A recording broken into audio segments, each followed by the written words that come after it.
السلام عليكم ورحمة الله.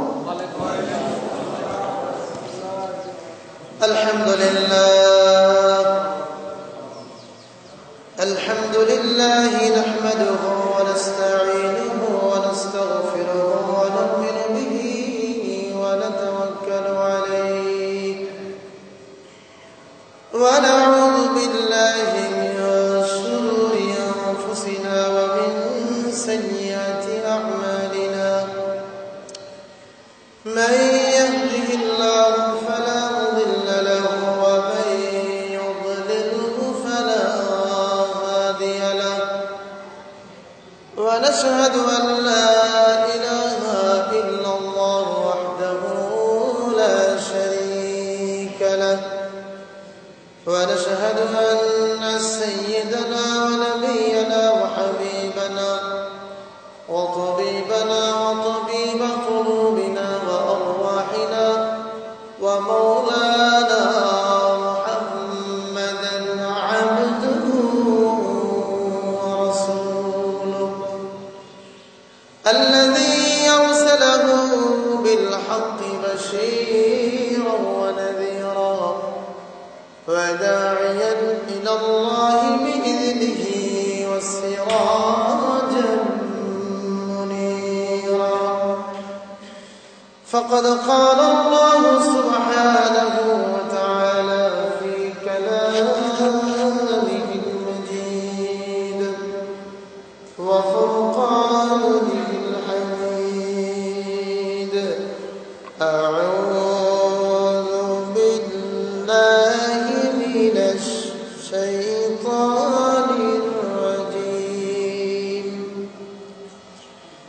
بسم الله الرحمن الرحيم إن الله وملائكته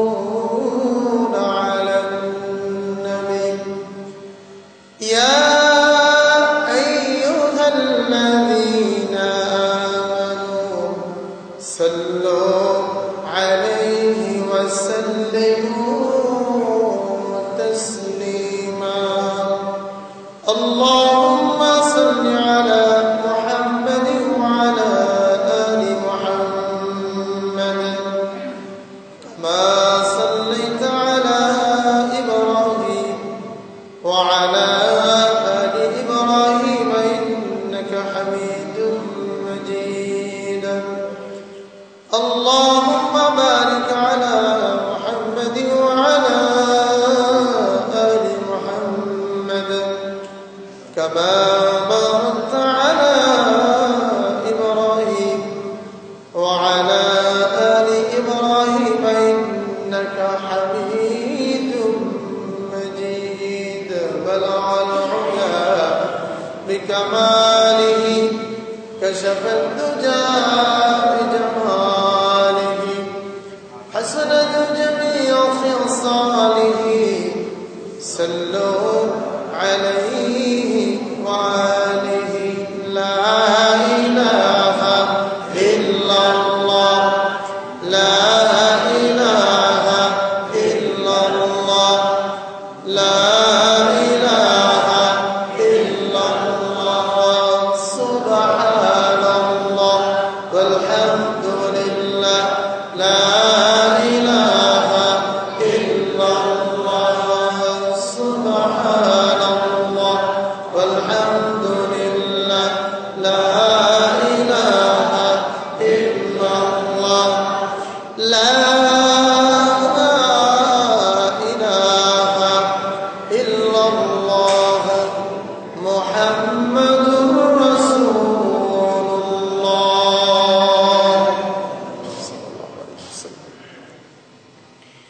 الحمد لله মহান রব্বুল আলামিনের দরবারে অগণিত অসংখ্য তারিফ প্রশংসা যেই মহান আল্লাহ সুবহানাহু ওয়া তাআলা আমাদেরকে ভালোবেসে তার ঘরের মেহমান হিসেবে আজকে পবিত্র জুমার দিনে আসার বসার তৌফিক দান করেছেন সেই জন্য সেই মহান মুনিবের দরবারে শুকরিয়া আদায় করি আলহামদুলিল্লাহ হামদান কাসীরান তাইয়িবান মুবারাকান ফি ইয়া রাব্বি লাকাল হামদ কামা ইয়ানবাগি লিজালালি ওয়াজহিকা ওয়া আযীমি সুলতানিক اللهم لا أحصي ثناء عليك أنت كما أثنيت على نفسك সম্মানিত হাজিরিন মহান রব্বুল আলামিনের দরবারে আমরা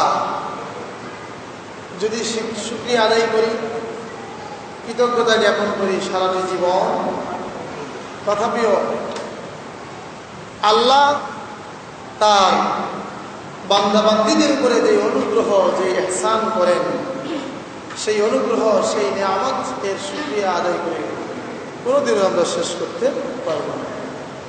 কত নিয়ামত, অসংখ্য নিয়ামত।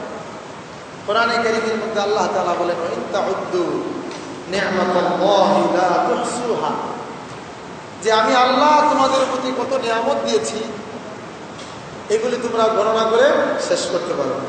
সুবহানাল্লাহ। সম্মানিত হাজিরিন, আজকের জুমায় পবিত্র কোরআনে সূরাতুল হজ নামে একটি সূরা আছে।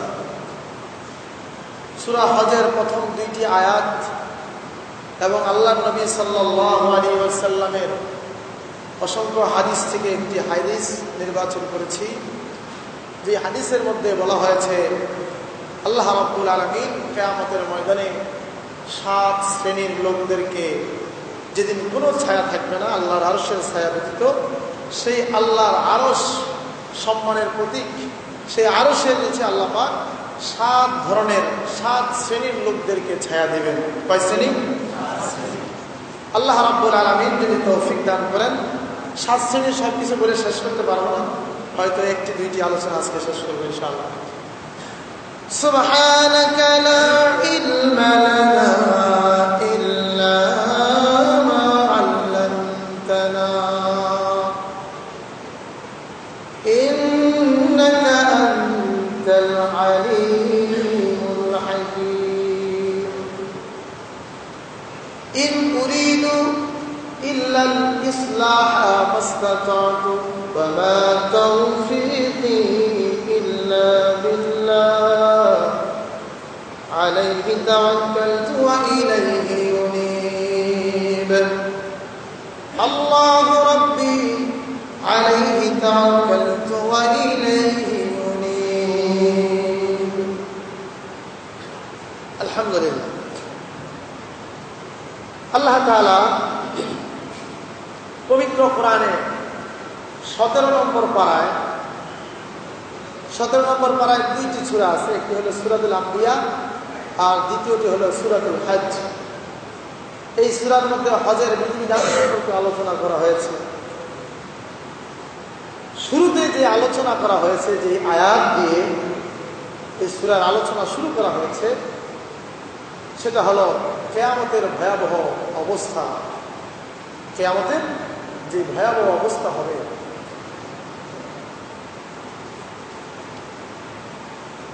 সামান্য এই যে রৌদ্র ওঠে, আমাদের রোদের তাপ যদি একটু বেড়ে যায় তাহলে অবস্থাটা এমন হয় আমরা গরমে সবাই হাসপাস করতে থাকি, অস্থির হয়ে যায়। কেউ বলি যে আগে বৃষ্টি ভালো ছিল, আবার বৃষ্টির সময় রোদের প্রয়োজনীয়তা আমরা অনুভব করেছি, তাই না? আল্লাহু আকবার। বিজ্ঞানীদের অভিমত হলো এই পৃথিবী থেকে সূর্যের দূরত্ব হলো 9,30,00,000 মাইল দূর। এটা বিজ্ঞানীদের অভিমত। 9,30,00,000 মাইল দূরে সূর্য অবস্থিত। সেখান থেকে যে সূর্য আমাদেরকে তাপ দেয়, সেই তাপ আমরা সহ্য করতে পারি না। ও দুনিয়ার মানুষ, কিয়ামতের ময়দানে এই সূর্যটা আল্লাহ রাব্বুল আলামিন 1 হাত, 1.5 হাত, 1.5 হাত, 3 হাত মাথার উপরে চলে আসবে। সেই সূর্যের তাপ আমরা কিভাবে সহ্য করব? কল্পনায় আসে? চিন্তায় আসে? এই সূরার শুরুতে আল্লাহ রাব্বুল আলামিন কিয়ামতের সেই ভয়াবহতা বর্ণনা করেছেন। আল্লাহ তাআলা বান্দার প্রতি কত দয়ালু, কত স্নেহশীল। ইন্নাল্লাহা বিন-নাসি লারাউফুর রহিম।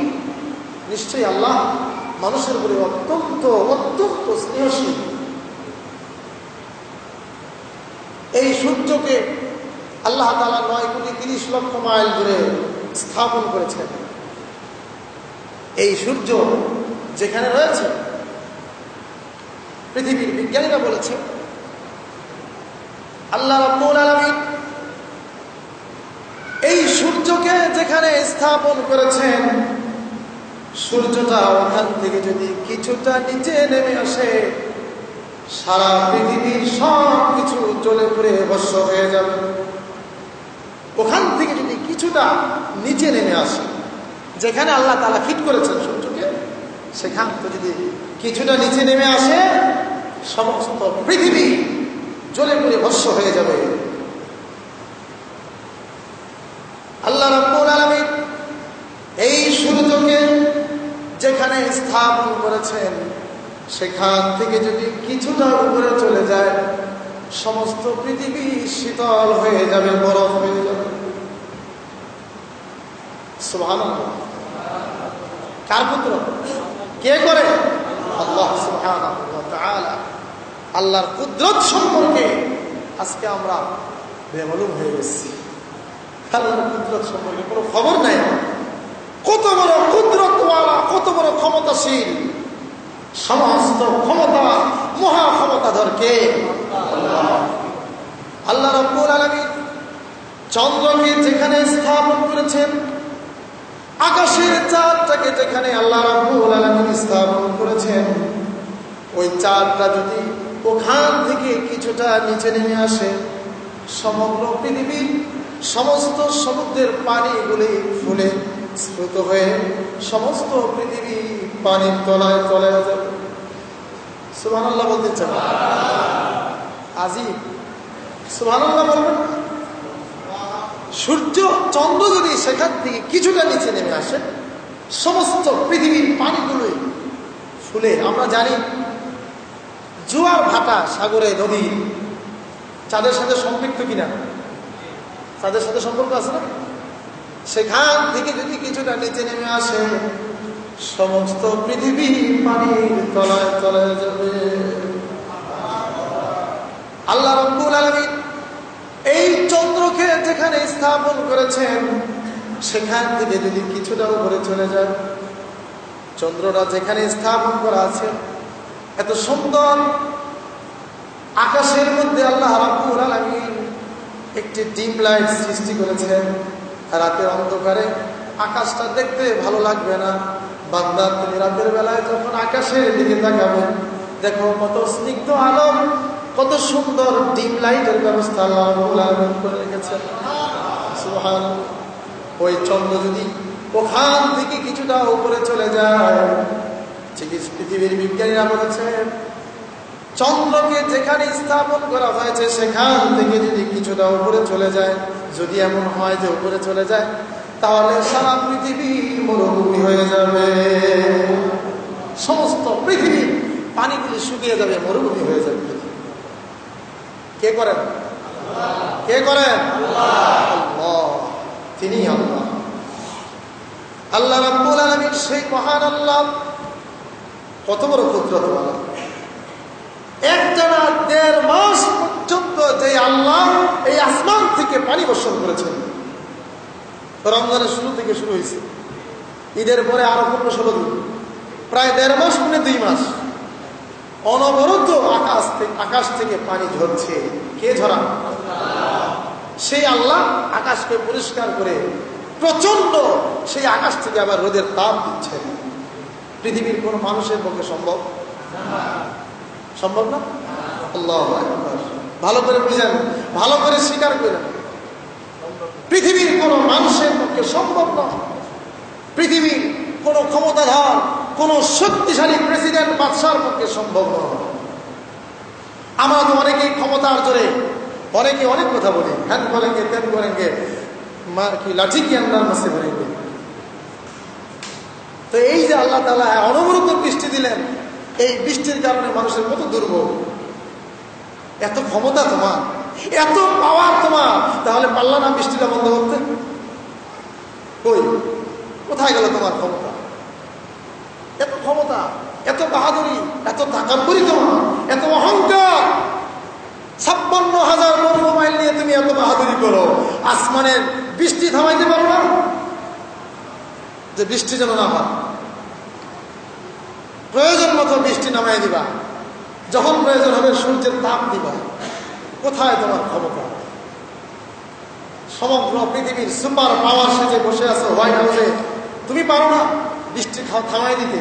তোমার প্রযুক্তি দিয়ে, তোমার অস্ত্র দিয়ে, তোমার অর্থ দিয়ে পারো না? আল্লাহু আকবার।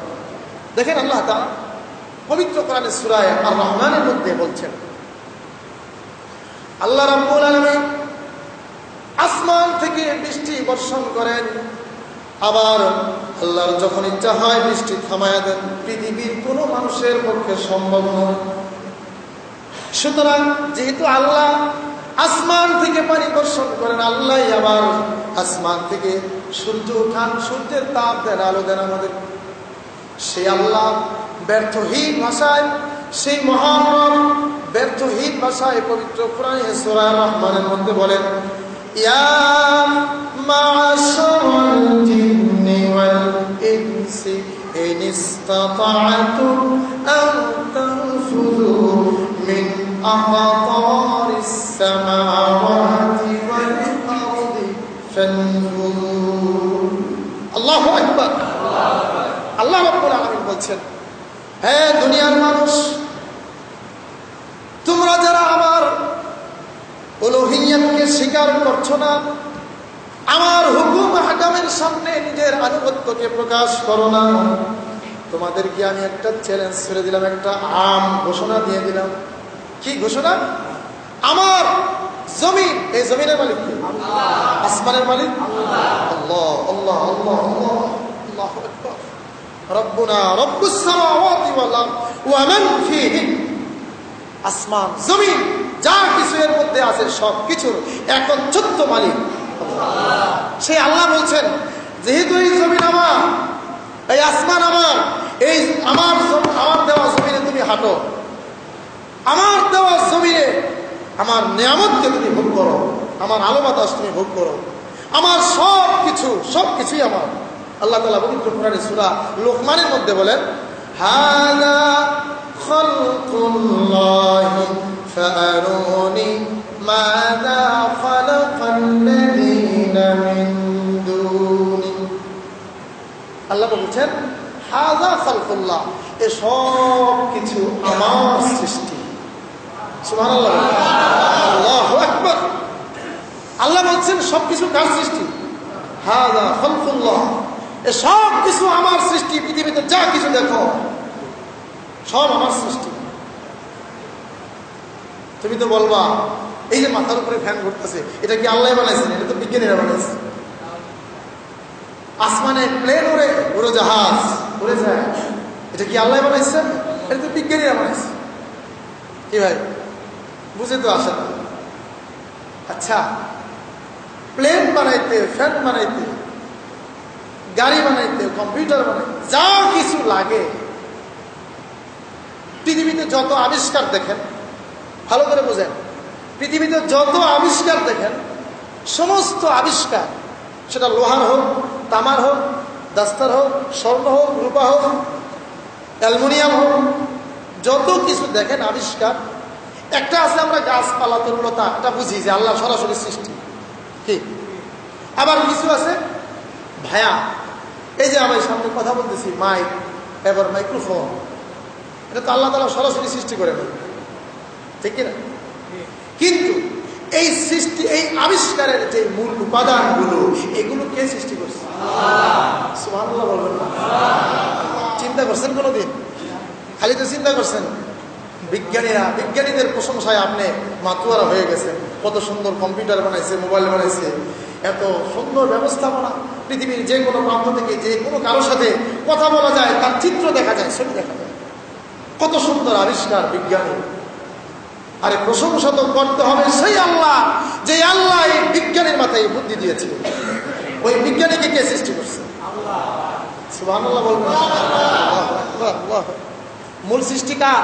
আল্লাহ। মূল উপাদান কার? আল্লাহ। লোহা লাগে কিনা? এই যে ফ্যান বানাইছে, এটার মধ্যে লোহার অংশ আছে না? লোহা কে বানাইছে? বিজ্ঞান শুধু সব কিছুকে একত্রে করে একটা জিনিস তৈরি করছে। কিছু লোহা, কিছু তামা, কিছু খনিজ পদার্থ, সব কিছু মিলাইয়া একটা আবিষ্কার করছে, একটা বডি বানাইছে। কিন্তু মূল সৃষ্টিকার আল্লাহ। কোরআন সবসময় মূলের কথা বলে। কার কথা বলে? আল্লাহ পাক বলছেন হাযা খালকুল্লাহ, এই সব কিছু আমার সৃষ্টি। তাহলে আল্লাহর কথা ঠিক আছে কিনা? ঠিক আছে কিনা? সবকিছু কে সৃষ্টি করছেন? আমরা শুধু নাড়াচাড়া করছি, একটু নাড়াচাড়া করছি। দেখেন আপনি প্রত্যেকটা জিনিস দেখেন, এই যে টাইলসের মধ্যে বসা, আপনি এই টাইলস এর মূল উপাদান কি? পাথর বা এক ধরনের মাটি আছে, যেটা আমাদের দেশে না বাইরে থেকে আসে। এই মাটিকে সৃষ্টি করছে আল্লাহ। ওটা কি কোনো বিজ্ঞানী বানাইছে? আল্লাহু আকবার, সুবহানাল্লাহ। তাহলে আল্লাহ তাআলা বলছেন সব কিছু আমার সৃষ্টি। আল্লাহ বলতেছেন যেহেতু সব কিছু আমার সৃষ্টি, এই জমিন আমার, আসমান আমার, সুতরাং এই আসমান জমিনে যদি থাকতে হয়, এই আসমান জমিনের এই চৌহদ্দির ভিতরে, এই এরিয়ার ভিতরে যদি থাকতে হয়, আমি আল্লাহর হুকুম মেনে চলতে হবে। এটাই তো স্বাভাবিক। কি বলেন? আপনার বাড়ির খাদেম, চাকর, যাকে আপনি কর্মচারী হিসেবে রেখেছেন, আপনি তাকে বললেন, এই যদি আমার বাড়ির নিমক তোমাকে খেতে হয়, নিমক হারামি করতে পারবে না। আমার বাড়ির খাদ্য যদি তোমার পেটে যেতে হয়, আমার দেওয়া অর্থে তোমার পোশাক আশা সব কিছু হয়, সুতরাং আমার সাথে তুমি গাদ্দারি করতে পারবে না। আপনার এই কথা যেমন যথার্থ, ঠিক আল্লাহ রাব্বুল আলামিন আপনাকে আমাকে সেই কথাই বলছেন, হে বান্দা, মুসলমান, বৌদ্ধ, খ্রিস্টান সবাই সব কিছু আমার সৃষ্টি, সুতরাং আমার এই জমিনে থাকতে হলে আমার বিধান, আমার হুকুম আহকাম মেনে চলতে হবে। ঠিক কিনা? এই কথাটাই সূরা আর রহমানের মধ্যে আল্লাহ বলছেন, ইয়া মাশারাল জিন্নি ওয়াল ইনস। কি বলতেছেন দেখেন, ইয়া মাশারাল জিন্নি ওয়াল ইনস। সুতরাং শুধুমাত্র মানুষদেরকে বলে নাই আল্লাহ তাআলা, মানব এবং দানব, মানুষ এবং জিন, এই দুইটা জাতিকেই আল্লাহর গোলামি করার জন্য বানাইছে। ঠিক কিনা? এই জন্য এই দুই জাতিকে সম্বোধন করে বলছেন, শুধু মুসলমানদেরকে না, সমস্ত ইয়া মাশারাল জিন্নি ওয়াল ইনস, সব জিনদের মধ্যে যত জিন আছে সমগ্র জিন জাতিকে বলছেন। আবার মানুষের মধ্যে যত প্রকারের, যত ধর্মের মানুষ আছে সবাইকে বলতেছেন, আম ঘোষণা, বিজ্ঞপ্তি, রেড অ্যালার্ট। কি? ইন ইসতাতা'তুম আন তানফুযু মিন আকতারিস সামাওয়াতি ওয়াল আরদি ফানফুযু।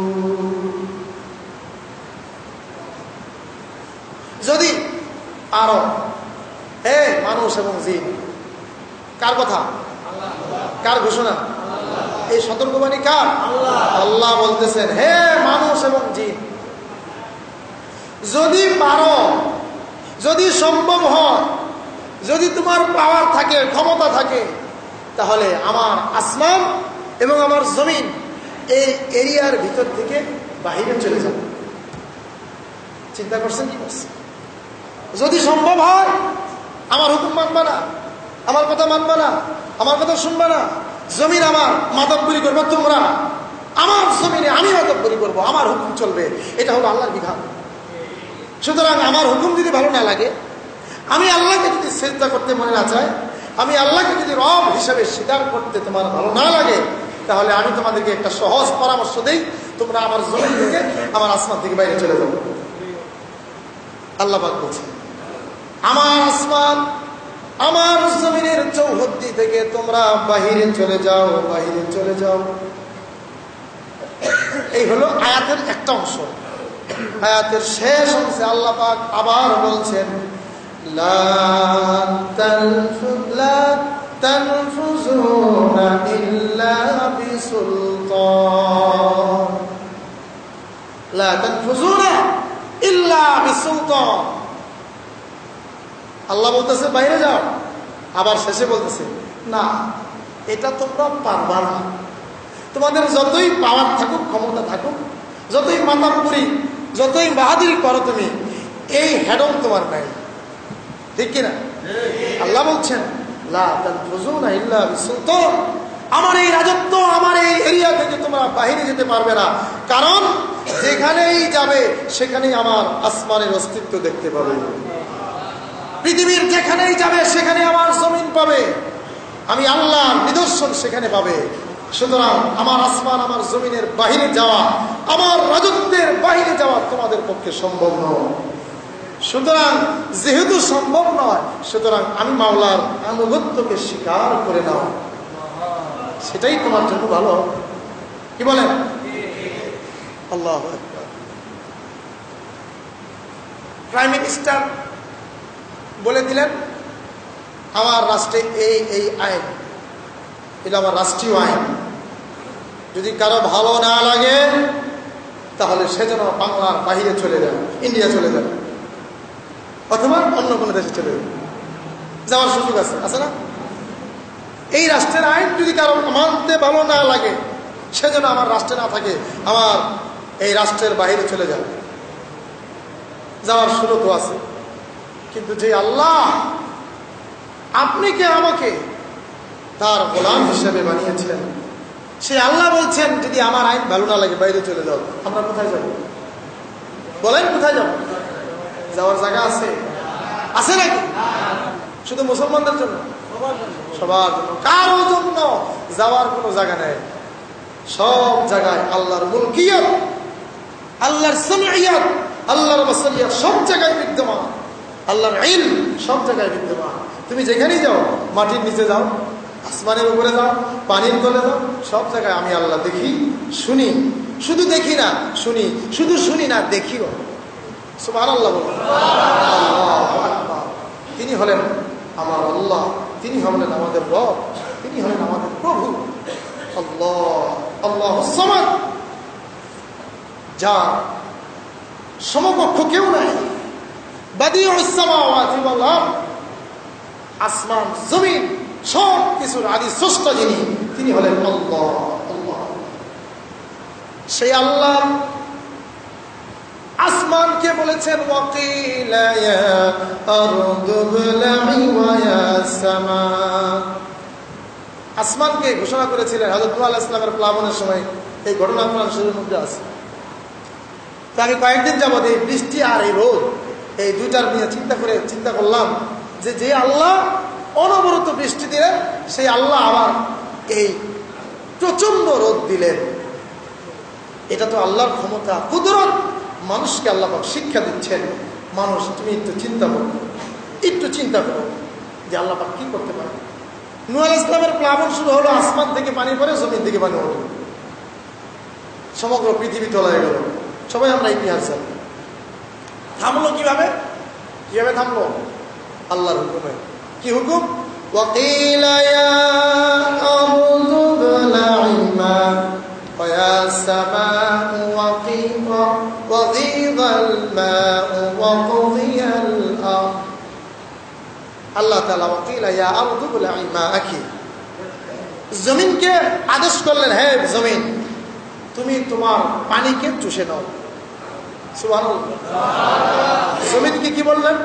হে জমিন, তোমার ভিতর থেকে যত পানি বের হয়েছে এটাকে তুমি শোষণ করে নাও, ভিতরে নিয়ে যাও, গিলে ফেলো। আসমানকে আদেশ করলেন, আসমান তুমি যত পানি বর্ষণ করছো তোমার পানি বর্ষণ করা বন্ধ করে দাও। আল্লাহ রাব্বুল আলামিনের একটা হুকুমে সবকিছু বন্ধ হয়ে গেল, প্লাবন থেমে গেল, পৃথিবী তার আগের অবস্থায় ফিরে আসে। সেই মহান আল্লাহ এখনো আছে না নাই? না বুড়ো হয়ে গেছে? খাবার টাবার দিতে পারবে কিনা? সাইজ করতে পারবে কিনা? পারবে। ওই একটা কথা বলে, wait and see, wait and see, দেখো এবং অপেক্ষা করো, অপেক্ষা করো এবং দেখো। মনে করো না বাড়াবাড়ি করতেছ, ক্ষমতা পাইয়া ছেলের গরম গদির গরমে তুমি কিছু দেখো না, শুধু আল্লাহ তাআলা তোমাকে ধরতে পারবে না। মনে রেখো, সামান্য সময়ের ব্যাপার, সামান্য সময়। তুমি তো মনে করতেছো 100 বছর পার হয়ে গেছে, আর আল্লাহ বলতেছেন ওয়াস্তাজিলুনাকা বিল আযাব ওয়া লা ইখলিফাল্লাহু ওয়া'দাহু ওয়া ইন্না ইয়াওমান 'ইনদা রাব্বিক কাআলফি সানাতিন মিম্মা তা'উদ্দুন। তোমাদের গণনা মতে যেটা 1000 বছর, আল্লাহর গণনায় সেটা মাত্র একদিন। বুঝলেন না? সূরা এই সূরার মধ্যে, সূরা হজের মধ্যে আল্লাহ তাআলা বলতেছেন ওয়া ইন্না ইয়াওমান 'ইনদা রাব্বিকা কাআলফি সানাতিন মিম্মা তা'উদ্দুন। তোমাদের গণনা মতো যেগুলো 1000 বছর, আল্লাহর গণনায় সেটা মাত্র একদিন, অনলি ফর ওয়ান ডে, একদিন মাত্র। সুতরাং তুমি মনে করতেছো যে 100 বছর ধরে এই যে নির্যাতন নিপীড়ন চালাইতেছে, আল্লাহ কি দেখে না? আল্লাহ দেখে। সময় মতো আযাব আসবে, যখন ধরবে তখন নমরুদের মতো মশা, ন্যাংরা মশা দিয়া দুনিয়া থেকে বিদায় করবে, ঠিক কিনা? অতএব ইমানদার যারা, মুত্তাকি যারা, যারা আল্লাহতে বিশ্বাসী, পরকালে বিশ্বাসী, কিয়ামতে বিশ্বাসী, কবর, হাসর, মিজান, বুসরা সব কিছু যারা বিশ্বাস করেন, তাদেরকে লক্ষ্য করে আল্লাহ তাআলা বলছেন সূরা হজ্জের প্রথম আয়াত, সূরাতুল হজ্জ প্রথম আয়াতের মধ্যে আল্লাহ তাআলা বলছেন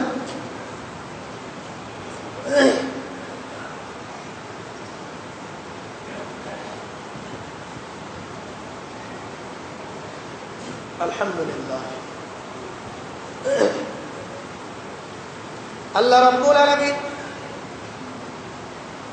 যে আল্লাহ ওয়াহদানিয়ত, রুবুবিয়ত, কুদরতের কথা তখন পর্যন্ত আপনাদেরকে শুনিয়েছি, সেই আল্লাহ, সেই রব্বুল আলামিন পবিত্র কোরআনে সূরা হজ্জের শুরুতেই বলছেন ইয়া আইয়ুহান নাসু তাকু রাব্বাকুম, সুবহানাল্লাহ, ইয়া আইয়ুহান নাসু তাকু রাব্বাকুম।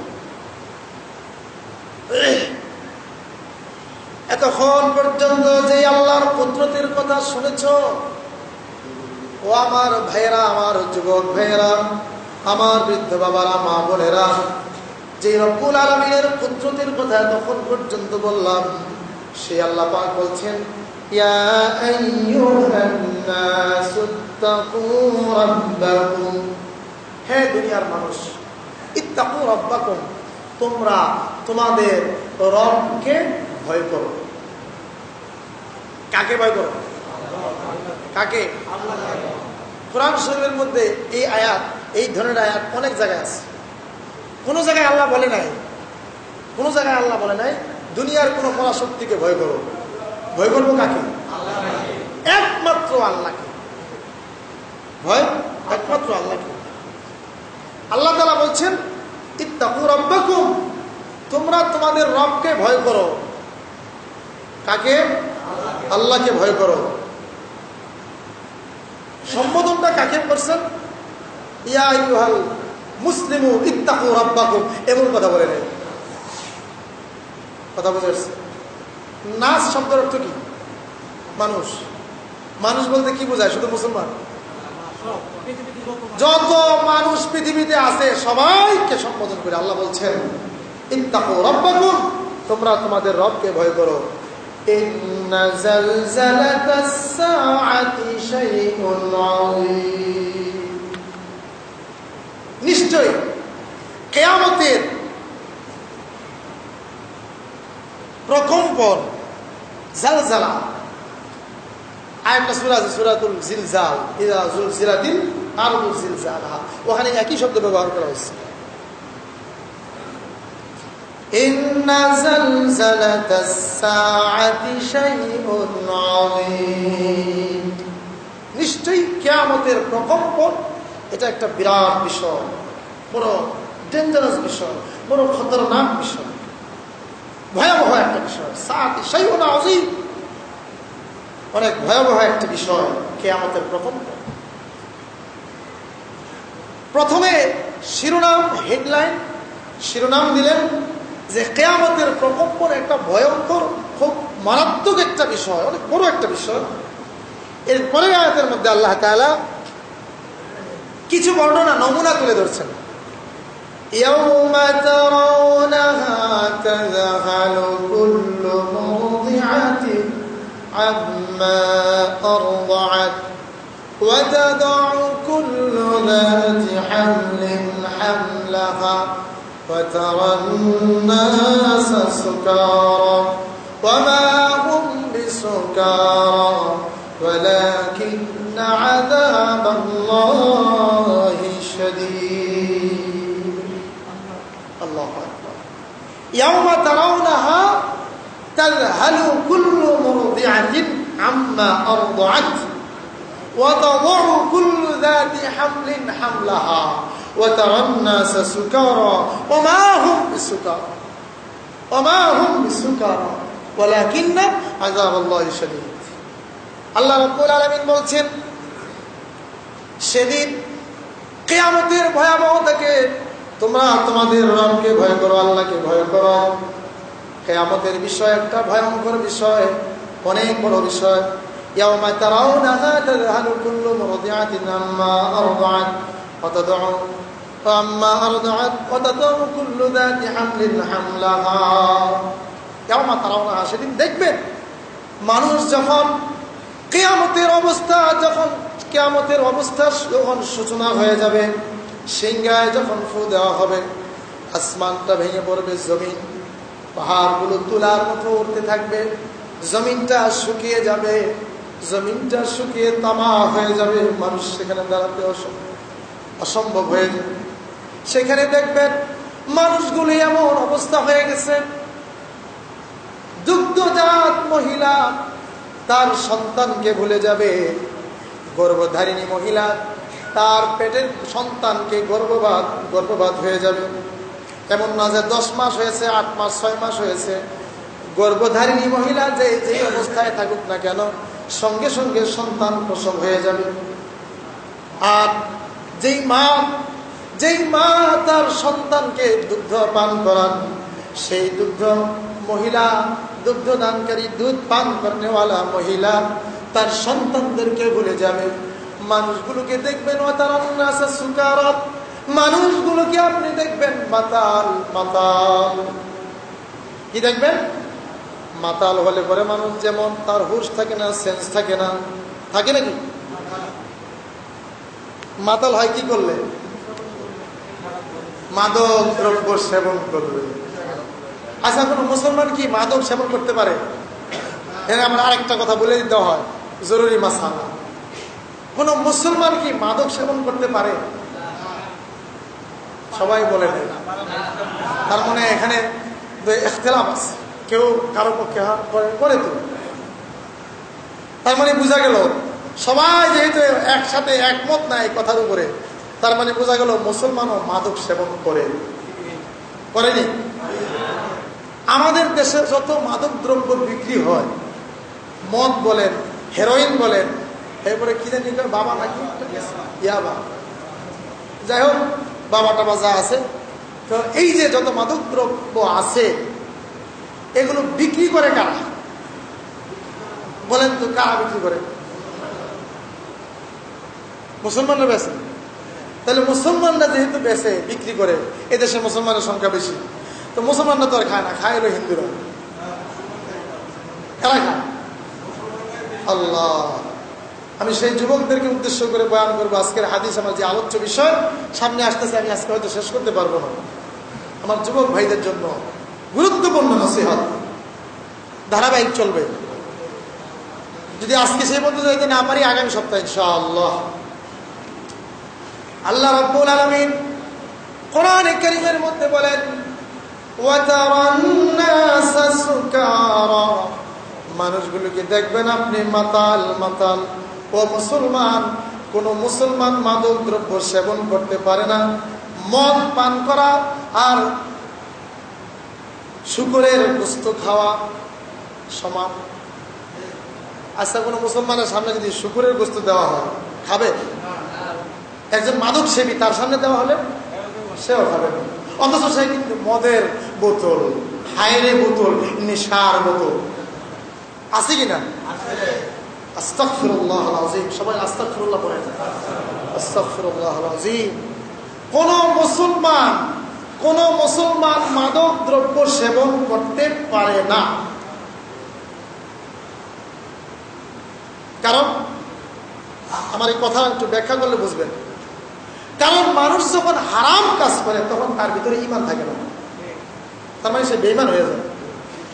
যখন একজন মুসলমান মদের বোতল হাতে নেবে, সেই মুসলমান থাকে না, সে কাফের হয়ে যায়। তখন কথা বুঝে আসছে ভাই? এই জন্য বলছি কোন মুসলমান বুঝতে হবে। মুসলমান কারণ এটাই তো বুঝি না। আরে মুসলমান শব্দের অর্থ কি তাই তো বুঝি না। ইসলাম রে বানাইছি শান্তির ধর্ম। ইসলাম মানে শান্তির ধর্ম। আচ্ছা, পৃথিবীর কোন ব্যাকরণ গ্রন্থে দেখাইতে পারবেন ইসলাম মানে শান্তির ধর্ম লেখা আছে? পারবেন? কোন ডিকশনারিতে লেখা আছে ইসলাম শান্তির ধর্ম? আরে ইসলাম হলো একটা প্রতিষেধকের নাম, একটা ঔষধের নাম। এই ঔষধ যে সেবন করবে তার জন্য শান্তি। কথা বুঝে আসছে? ইসলাম কিসের নাম? একটা ঔষধের নাম। মনে করেন এটা একটা বোতল, এটার মধ্যে লেখা আছে প্রতিষেধক, মানে ঔষধ। প্রতিষেধক মানে কি? ঔষধ। এটাই হলো ইসলাম। এখন এই প্রতিষেধক যেই রোগী এই ঔষধ সেবন করবে, রোগী যদি ঔষধ সেবন করে, এটা তার জন্য শান্তি না অশান্তি? একজন রোগী ঔষধ খাওয়ার দ্বারা তার শান্তি আসে না অশান্তি আসে? বুঝেন নাই কথা? শান্তি আসে। ঔষধ সেবনের মাধ্যমে তার শান্তি আনয়ন হয়। ইসলাম হলো একটা ঔষধের নাম, একটা প্রতিষেধকের নাম। যে ব্যক্তি ইসলাম নামক ঔষধকে নিজে সেবন করবে, নিজের শরীরে, নিজের দেহে, বাইরে, ভিতরে, তাহলে তার জন্য হবে শান্তি। এই অর্থে ইসলাম শান্তির ধর্ম। কথা বুঝে আসছে? বা সুন্দর মতো বলে দেয় ইসলাম শান্তির ধর্ম, ইসলাম শান্তির। অথচ মানার নামে নাই। ইসলাম যদি শান্তির ধর্ম আমভাবে বলা হয়, তাহলে ইসলামের মধ্যে যে সবচেয়ে অশান্তি এখন কি? ঠিক কিনা? সারা পৃথিবীতে যত জায়গায় মুসলমান রাষ্ট্র আছে সব জায়গায় তো অশান্তি। এই বাস্তব কিনা? পৃথিবীর সবচাইতে আরাম আয়েসে যারা আছে, সেদিন পত্রিকার মধ্যে একটা রিপোর্ট দিচ্ছে, একটা জরিপ। পৃথিবীর সবচাইতে সুখী মানুষ কারা, কোন দেশে? তো সেখানে লেখছে আয়ারল্যান্ড। পৃথিবীর একটা দেশ আছে আয়ারল্যান্ড, সে দেশের মানুষ সবচাইতে সুখী। আচ্ছা, ওই দেশের মানুষ জাতি কি? মুসলমান, খ্রিস্টান। তাহলে ইসলাম শান্তির ধর্ম। তাহলে বাস্তবতার সাথে মিল আছে? মিল নাই। কারণ আমরা অর্থই বুঝি না, এই জন্য বলি ইসলাম শান্তির ধর্ম। কথা ঠিক আছে, এই অর্থে নয়। ইসলামকে যে পালন করবে তার জন্য শান্তি। ইসলামকে যে পালন করবে তার ভিতরে শান্তি, তার ঘরে শান্তি, তার বাইরে শান্তি, তার সমাজে শান্তি, তার রাষ্ট্র শান্তি, তার আন্তর্জাতিক জীবনেও শান্তি। এই অর্থে ইসলাম হলো শান্তির ধর্ম। ইসলামের ধারে কাছে নাই ইসলাম শান্তির ধর্ম। সব জায়গায় অশান্তি। বাস্তব কিনা? সব জায়গায় অশান্তি। যত মুসলমান রাষ্ট্র আছে সব জায়গায় অশান্তি। বাংলাদেশ সহ সব জায়গায় এক মুসলমান আরেক মুসলমানের মারতেছে। তাহলে কি আমরা বলবো আমরা কি আসলে মুসলমান? আমরা একটা সাধারণ স্লোগান জানি, লা ইলাহা ইল্লাল্লাহ মুহাম্মাদুর রাসূলুল্লাহ। আল্লাহর ওয়াহদানিয়ত, নবীর রিসালাত স্বীকার করছি, বাস মুসলমান হয়ে গেছি।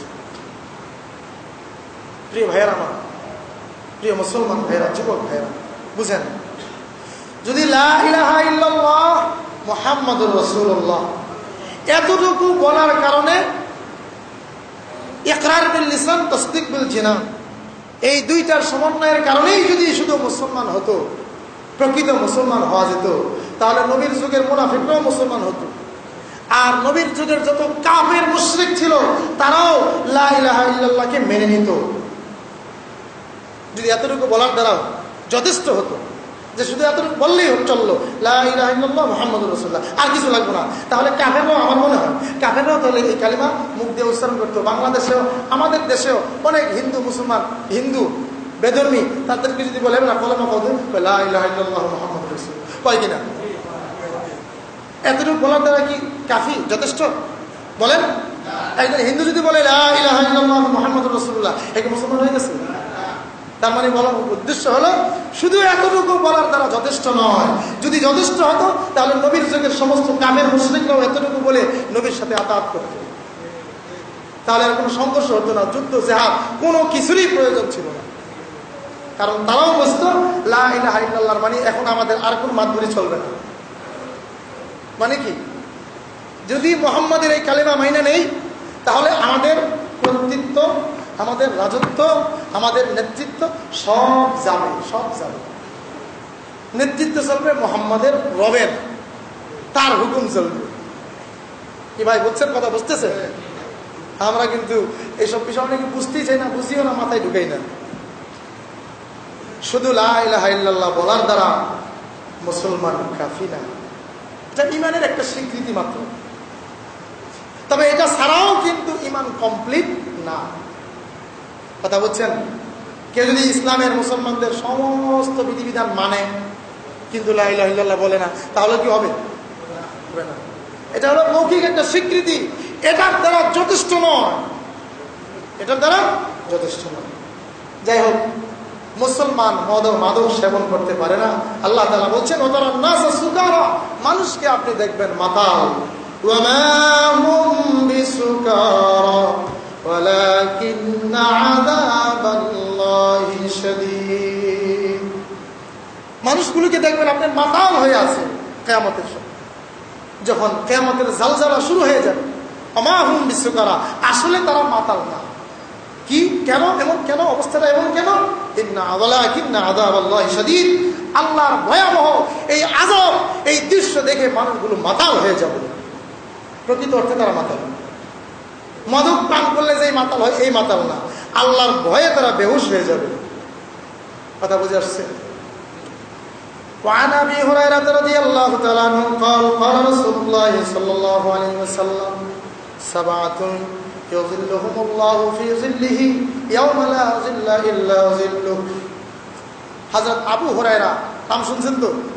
আল্লাহর নবীর সাহাবী হযরত আবু হুরায়রা রাদিয়াল্লাহু তাআলা আনহু থেকে বর্ণনা, আল্লাহর নবী বিশ্ব নবী মুহাম্মদুর রাসূলুল্লাহ সাল্লাল্লাহু আলাইহি ওয়াসাল্লাম বলেছেন, সাবআতু ইউযিল্লুহুমুল্লাহু ফি যিল্লিহি ইয়াওমা লা যিল্লা ইল্লা যিল্লুহ। যেদিন কিয়ামত শুরু হয়ে যাবে, কিয়ামতের ভয়াবহতা যেটা বললাম শুরু হয়ে যাবে, কোনো ছায়া থাকবে না। বট গাছ, আম গাছ, খেজুর গাছ, কোনো গাছ থাকবে নাকি? কিছুই থাকবে না। বড় বড় বিল্ডিং গুলি থাকবে না? কিছু তো থাকার কথা। আর কিছু বিল্ডিং আছে না ভূমিকম্প প্রতিরোধক, এগুলো থাকবো না? আল্লাহু আকবার, আল্লাহু আকবার। ভূমিকম্প প্রতিরোধক বিল্ডিং আছে না? এখন বর্তমানে প্রযুক্তি বের হয়েছে, ভূমিকম্পে বিল্ডিং লড়বে কিন্তু ভেঙে পড়বে না। তাহলে চিন্তা করতে পারেন যে যে বিল্ডিং গুলি ভাঙবে না, কিয়ামতের দিনও ভাঙবে না, তাহলে ওই বিল্ডিং এর ছায়া তুলে যায় দাঁড়াবে সূর্যের তাপ থেকে বাঁচার জন্য। আল্লাহু আকবার। সাবআতু ইউযিল্লুহুমুল্লাহু ফি যিল্লিহি ইয়াওমা লা যিল্লা ইল্লা যিল্লুহ। আল্লাহর আরশে আজিমের ছায়া ব্যতীত যেদিন কোনো ছায়া থাকবে না, সেই দিন আল্লাহ রাব্বুল আলামিন দয়া করে, মায়া করে, অনুগ্রহ করে মাত্র 7 শ্রেণীর লোকদেরকে তার আরশে আজিমের নিচে ছায়া দিবেন। সুবহানাল্লাহ, আসতে হয়ে গেছে। আল্লাহ আল্লাহ আল্লাহ যেন আমাদের সেই 7 শ্রেণীর মধ্যে কবুল করে। 7 শ্রেণী। কয় শ্রেণী? 1 নাম্বার ইমামুল আদিল, ন্যায় পরায়ণ বাদশাহ। ন্যায় পরায়ণ বাদশাহ, ন্যায় পরায়ণ বাদশাহ, যার হাতে যতটুকু ক্ষমতা আছে, যেই পজিশনে থেকে যতটুকু ক্ষমতার অধিকারী, অতটুকু ক্ষমতা নিয়ে যায় যেই ব্যক্তি ক্ষমতার সঠিক ব্যবহার করবে, সেই ব্যক্তিকে আল্লাহ তাআলা কিয়ামতের ময়দানে আরশে আজিমের নিচে ছায়া দেবেন। যে রাষ্ট্রে ক্ষমতায় আছে তার ব্যাপার রাষ্ট্রে, যে থানা, ইউনিয়ন, ওয়ার্ডের দায়িত্বে আছে, যেই পজিশনে আছে, কথা বুঝতেছেন? অর্থাৎ যে যতটুকু ক্ষমতা নিয়ে আছে, রাষ্ট্র ক্ষমতা বলেন, একটা জেলার ক্ষমতা বলেন, একটা থানার ক্ষমতা বলেন, একটা ইউনিয়নের ক্ষমতা বলেন, একটা ওয়ার্ডের ক্ষমতা বলেন, এই ওয়ার্ডের লোক আমার কথা বলে বসে, যেই ক্ষমতায় আছে তার ক্ষমতা যে সঠিক ব্যবহার করবে যেই ব্যক্তি, অপব্যবহার করবে না, সেই ব্যক্তিকে আল্লাহ রাব্বুল আলামিন কিয়ামতের ময়দানে তার আরশে আজিমের নিচে ছায়া দিবেন। আমরা চাই কি না সেই ছায়া? 2 নম্বর হলো শাবুন নাশা ফি ইবাদাতিল্লাহি তাআলা। 2 নম্বর হলো ওই যুবক যে নাকি তার যৌবনকালকে আল্লাহর গোলামি, আল্লাহর দাসত্বে কাটিয়েছে। আল্লাহ রাব্বুল আলামিন আমাদের সকলকে বুঝার, আমল করার তৌফিক দান করেন। যুবক ভাইদের জন্য গুরুত্বপূর্ণ নসিহত সকলের জন্য। ইনশাআল্লাহ আগামী জুমায় বাকি আলোচনাগুলি শেষ করার চেষ্টা করব। ওমা তৌফিক ইল্লা বিল্লাহ। আসসালামু আলাইকুম।